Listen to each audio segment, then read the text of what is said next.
পরিবারের আর্থিক সচ্ছলতার আশায় ২০১৬ সালে মালদ্বীপে পাড়ি জমিয়েছিলেন বগুড়ার শিবগঞ্জ উপজেলার নূর নবী সরকার। কথা ছিল প্রায় ১০ বছরের প্রবাস জীবন শেষে আগামী কোরবানির ঈদের পর বাড়ি ফিরবেন।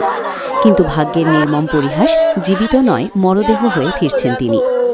গত শুক্রবার সাহারির সময় মালদ্বীপের দিঘুরা আইল্যান্ডে গ্যাস সিলিন্ডার বিস্ফোরণে আগুনে দগ্ধ হয়ে ৫ বাংলাদেশির মৃত্যু হয়।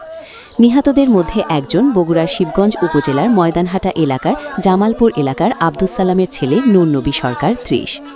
শুক্রবার তার মৃত্যুর খবর এলাকায় পৌঁছালে নেমে আসে শোকের ছায়া। শনিবার সকালে নিহতের বাড়িতে গিয়ে দেখা যায় স্বজনদের আহাজারিতে ভারী হয়ে উঠেছে পুরো পরিবেশ। দ্রুত মরদেহ দেশে এনে পরিবারের কাছে হস্তান্তরের দাবি জানিয়েছেন স্থানীয়রা। পরিবার সূত্রে জানা যায়, নিজের এবং পরিবারের ভাগ্যোন্নয়নের আশায় ২০১৬ সালে মালদ্বীপে পাড়ি জমান নূর নবী। দীর্ঘ প্রবাস জীবনের পর এবার কোরবানির ঈদে দেশে ফেরার কথা ছিল তার। সেই খবরে আনন্দে নানা প্রস্তুতি নিচ্ছিল পরিবার। কিন্তু হঠাৎই আসে মর্মান্তিক খবর, জীবিত নয় মরদেহ হয়ে ফিরবেন নূর নবী। নিহতের বাবা আব্দুস সালাম বলেন, সংসারের অভাব দূর করতে ছেলে বিদেশে গিয়েছিল, অনেক কষ্ট করে পরিবারকে সচ্ছল করেছে, কিন্তু এখন সে ফিরছে লাশ হয়ে।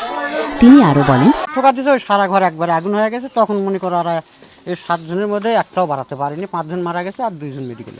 একটাই দাবি, আমাদের লাশটা তাড়াতাড়ি আমরা পাই। এখানে সরকারের কাছে এটাই আবেদন যে যত দ্রুত সম্ভব আমার লাশটাকে যেন দেশে পাঠানো হয়। এখনও মরদেহ দেশে আনার আনুষ্ঠানিক কোনো প্রক্রিয়া শুরু হয়নি। দ্রুত সরকারের সহায়তায় তার ছেলের মরদেহ দেশে আনার ব্যবস্থা করার দাবি জানান তিনি।